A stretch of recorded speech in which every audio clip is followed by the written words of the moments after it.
This is a 1998 John Deere Gator, and today I'll show you the interior and exterior and then take you for a drive.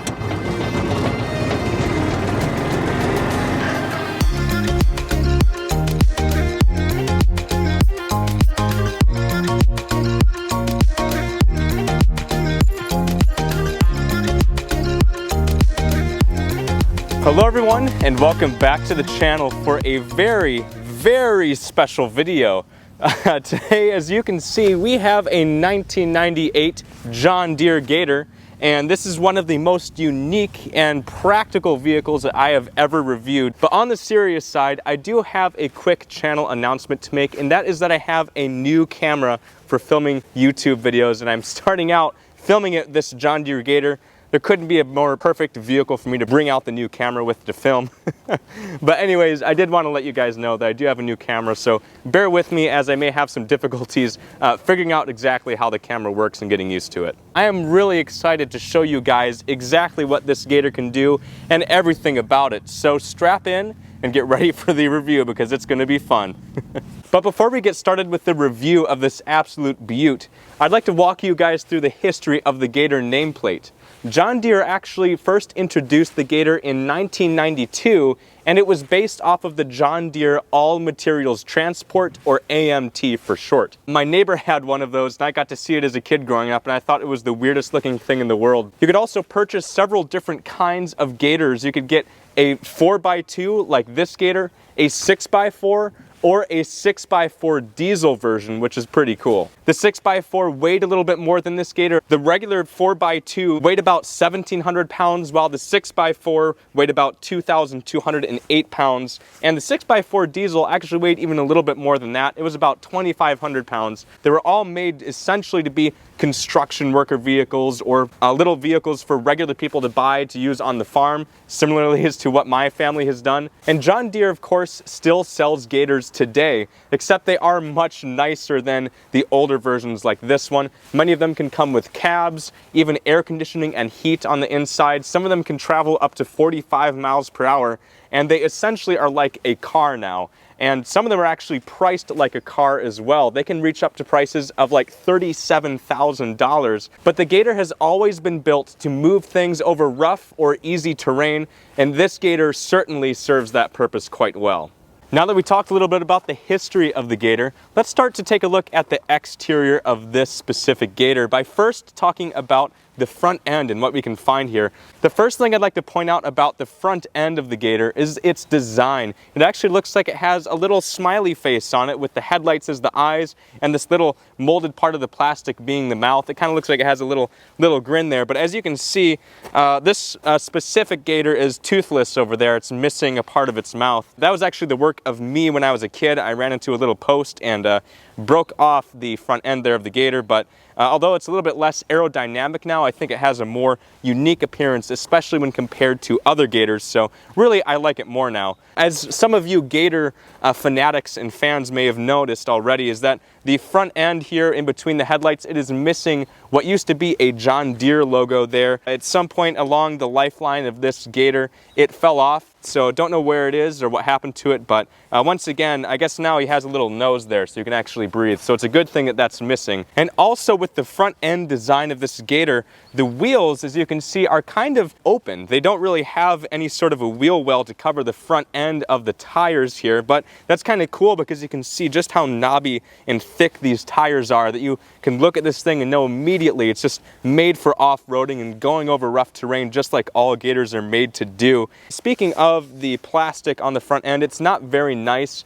It is painted, but this plastic scratches very easily. It's not like a regular automobile, which is a little bit of a shame. It doesn't look as nice, it's not polished. This thing actually lives in our barn, so it kind of has some bird poop on it, maybe some other kind of excrement and stuff, so just ignore that. But otherwise it looks still beautiful. You can see that the designers did put a lot of thought into the hood design. There are a bunch of creases here. It looks kind of sporty, really. And the design of the Gator overall does kind of fit a more kind of sporty and fun theme. As you can see, it's an open top design. There's no roof. No roof you can't even attach to it. It's not like a convertible, but it kind of makes for a more fun theme with the Gator. And it also doesn't have doors, so it's really a lot like a Jeep. and Jeep people would really like the Gator. I mean, it's kind of cool. You can hang your arm or your leg out as you're driving. A little dangerous, but you can do it with the Gator, which is really cool. And the other thing I'd like to point out on the front end is you guys can see these little black pieces are bolted into the hood of the Gator. These actually used to be the supports for a windshield. Yes, this Gator used to have an optional windshield on it, and we actually installed it back in like 2008. About 5 or 6 years ago, my dad dropped a hay bale right onto the windshield and it did not hold. So if any of you guys have a Gator with a windshield on it, don't go dropping hay bales on it because it will break, and that's what happened to this one. So we still have these supports here. What's cool is maybe you can put like American flags or something in there to make it look like a presidential limousine, or you can maybe stick something else in there like a corn dog, I don't know, but that's why those pieces are there, in case if you guys were confused. And besides the broken bumper on the front of the Gator, we do have some cracking on the mud flaps here as well, actually on both sides of the Gator,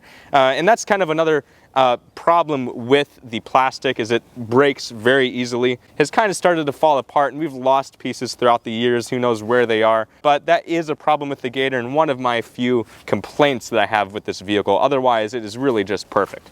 Now, I'd also like to walk you guys through some of the options that came with the Gator to make it a much more practical and useful vehicle. The options included a light and horn kit, which included brakes or tail lights, turn signals, as well as 4-way flashers and even a horn. You could also get the windshield like I mentioned before. You could get a front blade on the Gator to push maybe some snow, a brush guard to protect the front end, and that's something that we clearly should have had on our Gator. You could have a backup and reverse alarm. You could also get a bed liner for the back. All of these options help to make the Gator a much more practical vehicle, and people could really build out the Gator of their dreams. Now, moving along to the side of the John Deere Gator, there are a few things I'd like to point out here. The first thing I'd like to mention is that this Gator comes with yellow wheels. And what's really cool is that when I saw these yellow wheels, it immediately reminds me of the 1978 Cadillac Baritza that I brought you guys, because that had yellow wheel covers as well. But I really think these wheels are more unique. They are a little bit smaller, but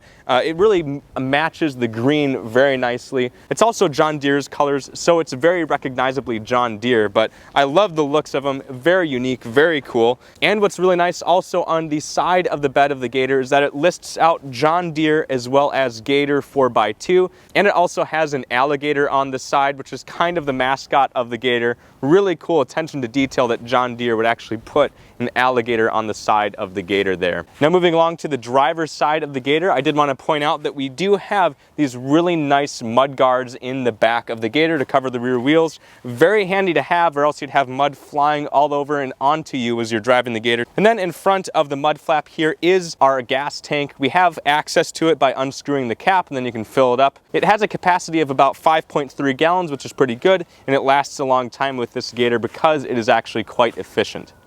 Now let's move along to the back end of this Gator. There are many things to point out here. First of all, we do have a very nice bed here. We do have a tailgate that opens up by undoing these two clips on the back, and then you can just lower the tailgate, and then you have access to the bed. And speaking of the tailgate, if you don't want it there, you can actually remove it, which is a very practical thing that John Deere thought of. This 4x2 Gator has a load capacity of about 800 pounds. If you would have gotten the 6x4, that would have a little over 1,000, or the 6x4 diesel would have had a little over 1,100 pounds of load capacity. And that is actually quite good considering the size of this vehicle. That seemingly a lot of weight for it to be able to handle. And speaking of beds, what is really cool and what I did not know about Gators is that they could actually fit in the back of pickup trucks.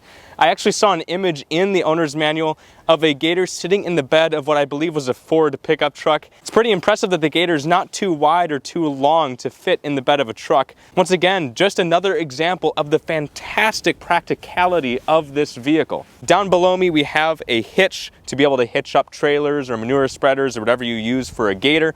We do also have our single exhaust down there beneath the bed of the Gator, which honestly could look better. It doesn't look all that pretty to me. Probably one of the ugliest exhausts I've ever seen on a car that I've reviewed. Otherwise, we do have some reflectors here, which my family added, as well as some tail lights and a reverse light. Those are not stock to this Gator, so this Gator unfortunately is not stock. Probably hurts the value. Well, actually really that probably helps the value because it's more practical. But while I'm back here, I'd actually like to talk about one of my complaints about the Gator. One of my very few complaints is that it's actually very uncomfortable to ride in the back of the Gator. I know it's not designed to do that thing. The owner's manual lists in about 20 or 25 different places how that's not a good thing to do, but if you do ride back here, it is very uncomfortable, very hard. There isn't suspension for the rear wheels, only the front ones, so the ride is not very smooth, it's very harsh, very bumpy, so it's not a nice place to ride in. And as you guys probably already noticed, this Gator did not come with the optional bed liner,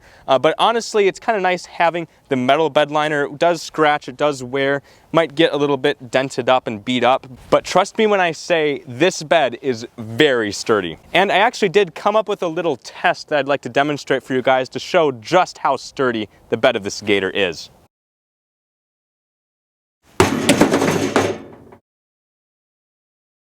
Next, I'd like to show you guys what is underneath the bed of the Gator and giving it its ferocious power. So, to get underneath the bed, it takes a little bit of effort. First, we have to lift the driver's seat forward like so, and then behind the driver's seat is a lever which we use to open up the Gator. To use it, you have to push the lever to the left, and then use this handle on the bed and lift it forward like so, and then the bed kind of lifts up and stays in place there, and it's really cool. It's rear hinged, so it kind of moves off to the back, and that's also how you empty the bed of the Gator as well, but it does give us access to our engine here. And underneath the bed of the Gator, we find the 17.7 cubic inch one-cylinder engine built by Kawasaki. I've never reviewed a vehicle with a Kawasaki engine, so once again, very unique. So this motor is very practical, it's very efficient, it has enough power to do what the Gator needs to do, and the engine is also rear mounted, of course, much like a Porsche 911. So honestly, I wouldn't be surprised if this thing can go around a racetrack just like a Porsche could. Very cool stuff, very nice to see this engine underneath the bed of the Gator. All right, let's start up the Gator and see how that one-cylinder engine sounds.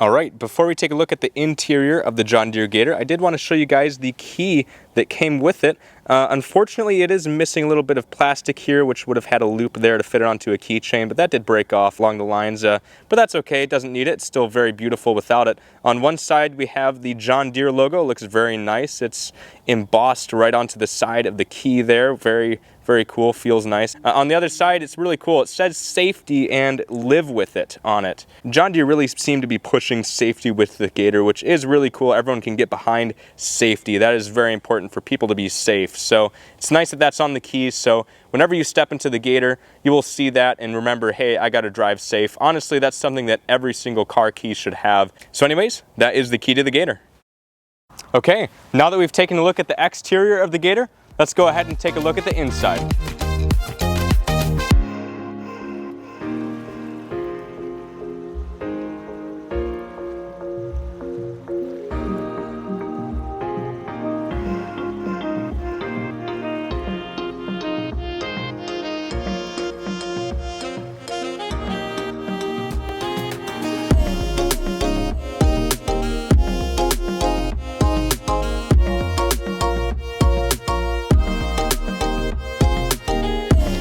Taking a look at the interior of the 1998 Gator, all I can say is wow. I mean, just wow. This is really neat. We have a green interior with yellow seats. It is beautiful. I've never seen a vehicle like that before on this channel that I've reviewed, and it matches the exterior perfectly. So I'm really excited to see that John Deere did a brilliant job when designing and creating the interior. Their interior designers, they need a raise because this is really cool. Anyways, let's hop into the Gator and see how comfortable it is. All right. So now that I'm inside of the Gator, I can see exactly what this is like. First of all, to mention the seats, they are nicely padded. They do have foam under there with a, albeit kind of torn and worn leather covering. And what's really funny about that yellow and the foam is that one of our horses in the barn once thought it would be very tasty. So he took a big bite out of the seat right here and left quite a big hole. And he continued to try to eat the seat after that several more times, but that's one of the reasons why the seat is so worn, so don't fault the Gator for it. It's not its fault that a horse thought that its seat would taste very good. But anyways, looking ahead of me, we do have a tri-spoke steering wheel, very sporty.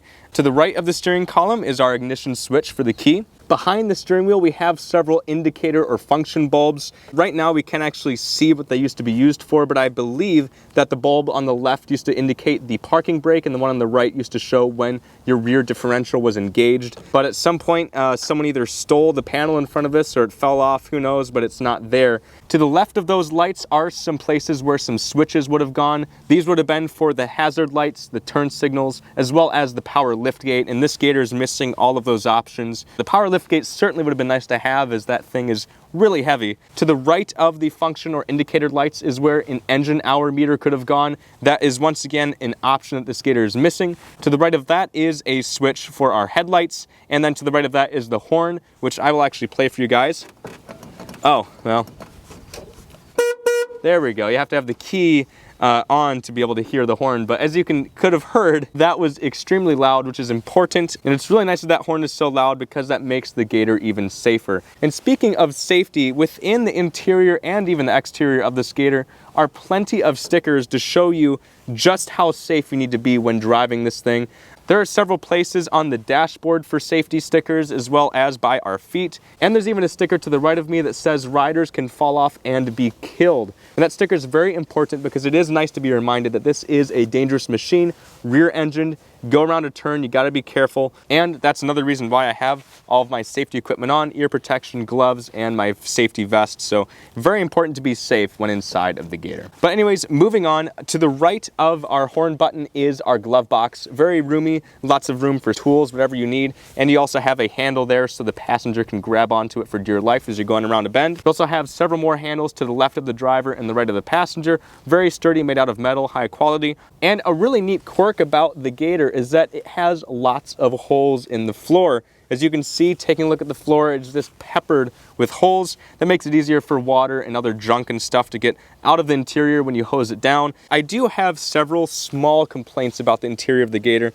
First of all, although the seats are relatively comfortable, they are padded, the seating position is not really the best. You are kind of low. You don't have a whole lot of leg room. The wheel wells here come into the interior, so you don't have much room for your feet, unfortunately. But although it may not be the most comfortable place, the practicality of the Gator and the open air experience from the inside really makes up for it. And several more things to go through. In between the driver's and passenger seats are several things. First of all, we have our gear lever. We can go into neutral, drive, or reverse. Of course, drive is forward, neutral is in the middle, and reverse is in the back. To the left of the gear lever is our differential lock. If you move that lever forward, it'll lock the rear wheels so they both turn at the same time. It'll help you get out of a sticky situation if you end up getting stuck. And finally, there is also a parking brake in between the two seats. Lift it up to engage it and then press the button and lower it back down. But something that's really cool about the interior of the Gator is that both of the front seats can be flipped up and several interesting things can be found underneath. Underneath the passenger seat on the right side is our battery. That's how you get access to it. But underneath the driver's side, that's where you can see your fuel gauge. Unfortunately, the fuel gauge on this Gator is broken. I believe we had family over one year and they were driving it around and went over a bump a little bit too fast, and it ended up breaking the fuel gauge, so it doesn't work anymore. And to the left of the fuel gauge is something really cool. It is the fuel shutoff valve. Very easy to get to, very practical. But my one complaint about the fuel gauge is that you can't see it from when you're driving, obviously, or else you have to kind of stand up and then move the seat up and look underneath. But it is there at least, so you can at least see how much fuel you have. Okay, now that we've taken a good look at the interior and exterior of the Gator, let's go ahead and take it for a drive.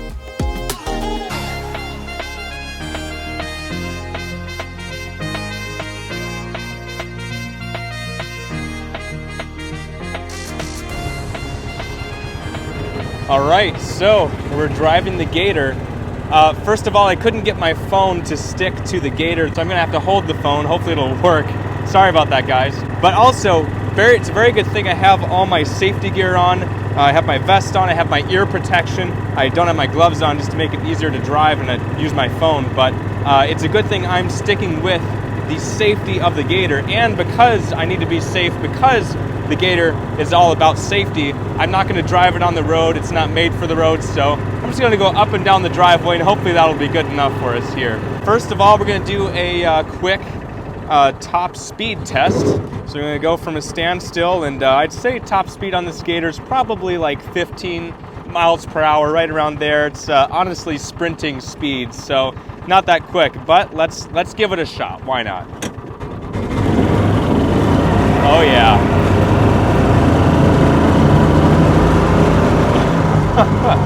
There's top speed right there. Not bad, actually. I would say it was relatively quick off the line, really not that bad. Obviously, top speed, very limited. Once again, a very big safety thing. Thank you, John Deere, for not making this thing go like 45 miles per hour like the newer Gators. The old ones they had their mind on safety, and that's all that matters. I've just been kind of going around the driveway here and mostly going down a straight, but it's a good thing John Deere had the suspension at least over the front two wheels, and that actually makes the comfort experience pretty nice up here for the people riding up front. Not for the ones in back, but up front this isn't bad at all. And I love having this open air experience. The weather's pretty nice today, so it's nice having the sun coming down on me, the wind blowing through my hair.